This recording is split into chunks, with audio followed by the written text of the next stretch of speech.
Hello, welcome back to the ED show. Today we've got a bit of a mover and shaker within the truth community, Simone Marshall. So we're just going to have a quick little conversation and explain what's going on. Yeah, and Simone does some great work with Event 202.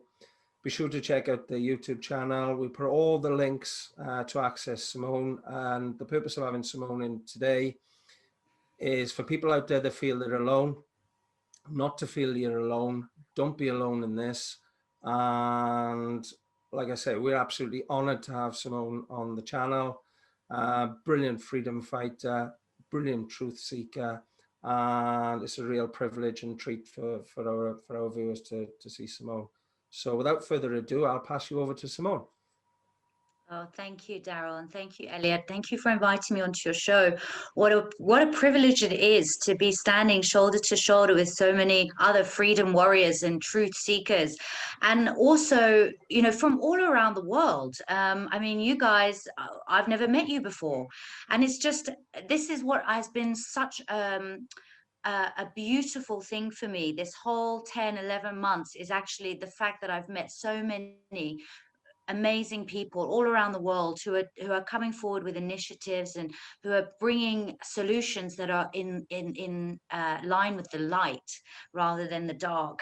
And I just love it. I love this because this is family. This is what true family should be like. This is what our society should be like. There shouldn't be any borders. There shouldn't be any closed doors. We should be able to knock on our neighbor's door, know them by name, invite them in. If we see a homeless person, we shouldn't even have homeless people, but this whole social engineering construct over the last sort of 100 years has really sought to divide us, and we're so disjointed. There's no connection, there's no unity, there's no harmony, and then of course there's the individual breakdown as well. So this whole year, to me, whilst it is not great, and we're currently facing one of the massive biggest problems in the whole of our history, that even in our lifetime, but there is good that comes out of it, and that's one of the things that I would really like to press on today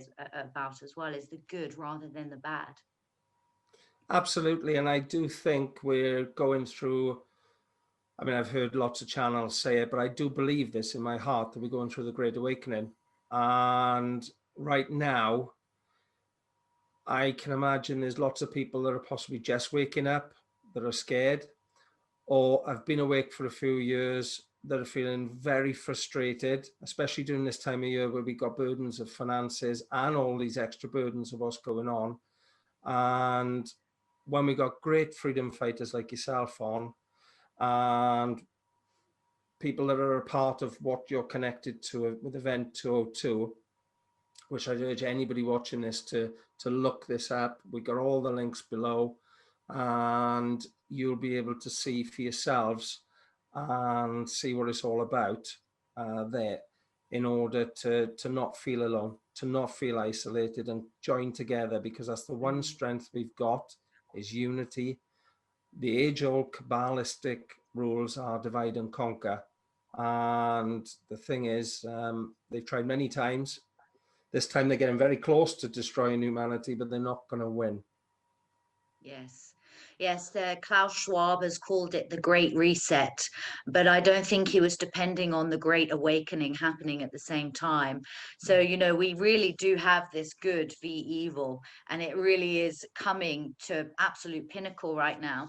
But just to speak to anyone in your audience who is feeling lonely, I just want to give them a bit of encouragement, really, because there are communities coming together. There are groups and towns and cities that are coming together now. And like I just said, connections being made all around the world and all over this nation now, where connections would never have been made before. Today and yesterday, so within the last 24 hours, I've spoken to 2 people who have been alone for part of most of their life, given their circumstances, their childhood, and their relationships and everything else. It's just put them in that kind of position where they are alone. And one of them lives in Germany and the other one lives in Canada. 2 totally different people. They don't know each other, but I just happen to be a mutual contact.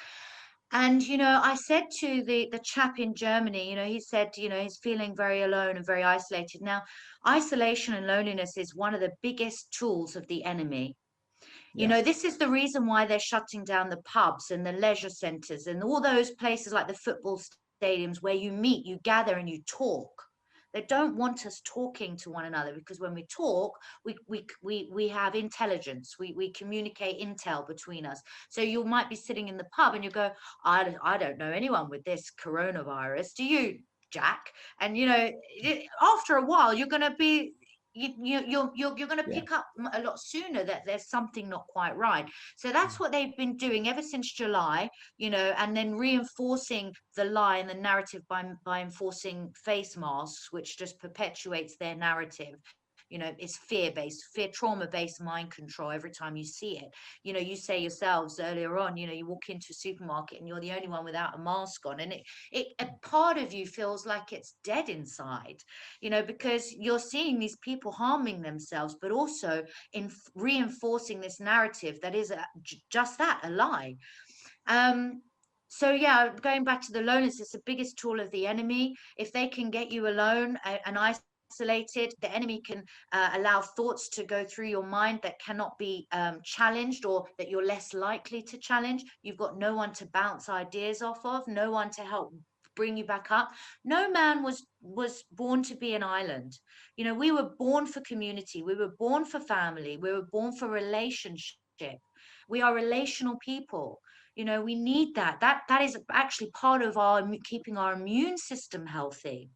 There was a study, and forgive me because I can't remember what study it was and where it was, but I'm sure if you Googled it, you'd be able to find it. It was back in the early 1900s, and they took, I think it was something like 10 children, babies, and they decided that they would take them from their mothers the moment they were born, and they would rear them in a property, in a house, with no one else. So they literally were isolated and they grew up. Well, a lot of them died before they'd even reached the age of 3 or 6 or something like that, because they need relationship, they need connection. And if you don't give love, if you don't give that praise, that love, and speak and communicate, and what have you got to live for? And so, this is where depression creeps in. This is where mental health begins to creep in. So, my best advice to anyone right now is to make sure you've got a network of friends, a community of friends, not just on social media and in the chat groups, but actually make a point of going out and meeting people, even if it's just one person, because that alone will boost your immune system. That's going to impact on your brain and your mental capability, and help you to get through these dark times. We know the truth of what's going on, and that is, enough to put most people in hospital. It sends you insane when you really know what's going on and how your whole life has been a lie. So you need people right now, and you need the support network, and also that helps you to balance it. So yeah, isolation is not good. It's a tool of the enemy, and it's as I say, it's not an uncommon thing. These guys in Canada and Germany that I was talking to, I think one good thing, as I would say, is all of that time that you have spent alone, all of that time that you have been isolated, hasn't been for no reason. It hasn't been for no good. Nothing is a waste. Like, everything that has ever happened to you in your life can always be used for good. Like, it's just your perspective. How are you seeing it? What are you seeing? Because I like I said to this guy in Germany, that he was he might feel lonely and isolated, but it's given him a real opportunity to dig deep. It's given him a real opportunity to look at himself inside and really figure out what it is that he wants. It's given him that perseverance, that determination, that grit to continue on. Whereas, and also not taking things for granted. When you have big family and big friends and relationships, you kind of tend to take them all for granted. Whereas if you have none, you really value what you do have. And so there's flip side, there's good for isolation, is what are you seeing, how are you seeing it? Yeah, but let it shape you and mold you, and let it produce good fruit going forwards. Brilliant. And I think you'll connect with so many people in the audience with what you just said. And amazing, because it resonates with me, and I'm sure it's going to resonate with so many people. And the one thing they don't want is for us to be bothering with people and connecting with people. And what I would say is if you're panicking about rolling your sleeves up for a hypodermic needle, because we've got to be careful what we say, or something to do with a particular phone network, or anything else, to do with the Gretton reset, or anything like that, you're not living the now. Mm. Don't get me wrong, it consumes me, and I fall into the trap because I'm researching. But take what I would say to anybody: research, find out the truth, but don't let it consume you to a point where you can't live and you stop living, because there is such a thing called the loosh, and it's that loosh that'll put you into a low entity which the enemy feeds off. And what Simone is saying there is get out, meet some people, and start living. Because the thing is, we haven't been living this year. We've had such a systematic shock in this sort of, Roller coaster, isn't it?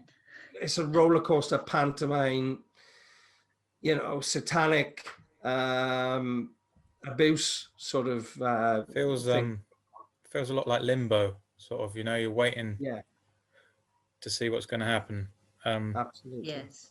But whilst you've got that time, use it.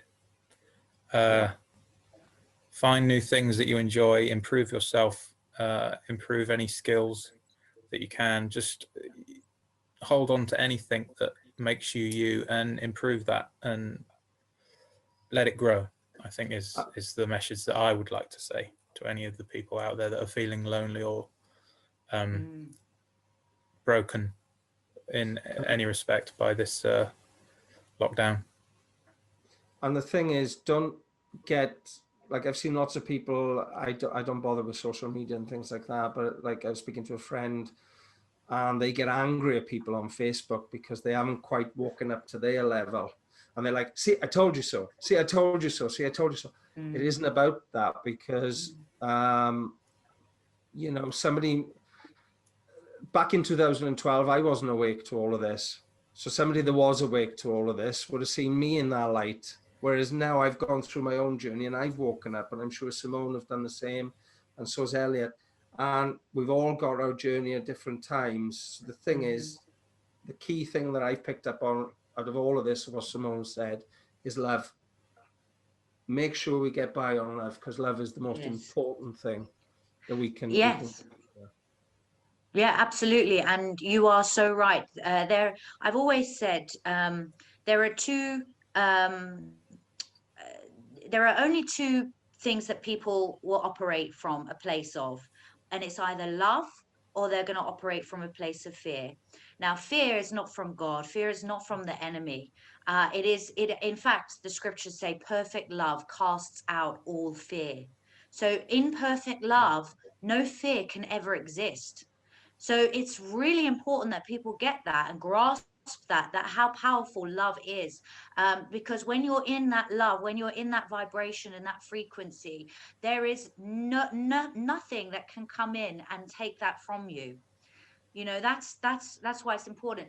And going back to, what are you letting in your eye gates? What are you letting in your ear gates? This is so important. Like, you've got to really be careful about what you're watching, what you're listening to. There's a process that we all go through when we first come to the knowledge that this world isn't what it seems. It isn't what we were presented with our whole lives. And there's a period of education. You need to unlearn all the lies, and then you need to re-educate yourself as to what is the truth. You know, you're not always going to get that right either, because there's so much lies, so much deception. History has been changed, you know, rewritten.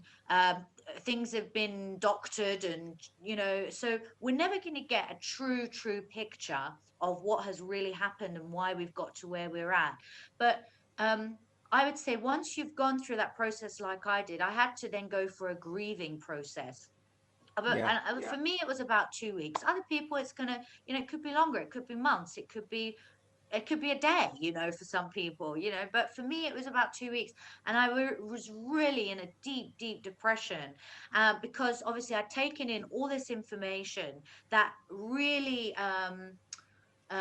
challenged my core belief system, you know, who I thought I was. That real, you know, you hear the term cognitive dissonance, where people just are in complete denial. You have to get over that denial phase, and you have to go through a grieving, a bereavement almost, for what we thought was life, and it really isn't. And I want to just say to people, really be kind to yourselves during that process. You know, you need to be kind to yourself. Don't beat yourself up too much that, you know, you've allowed this to happen, or you've been so blind to it, or that, you know, other people can't see what you're seeing, because that in itself is just going to keep you locked into that cycle of there's no hope, or you know, or not even motivated to do anything yet.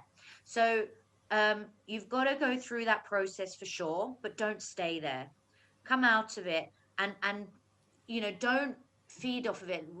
Be mindful of what you're letting in your eye gates. Be mindful of what you're letting in your ear gates. Be mindful of what you're letting out of your mouth gate, because what comes out of your mouth is usually what's in your heart. And so you really do have to be careful about what you're speaking, because again, going back to the word, you know, there is life or death. The power of life or the power of death in our tongue.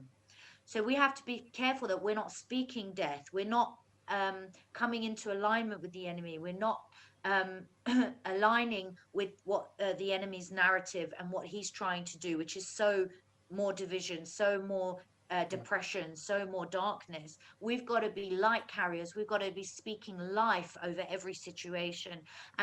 You know, yeah, so just being very mindful about what you put in and what you put out. And that means, you know, instead of focusing on those dark agendas and reading more about the vaccines, we know about them, we know what they're going to do now, we know what their plan is. Let's focus on the solutions. Let's focus on what good is coming out of this.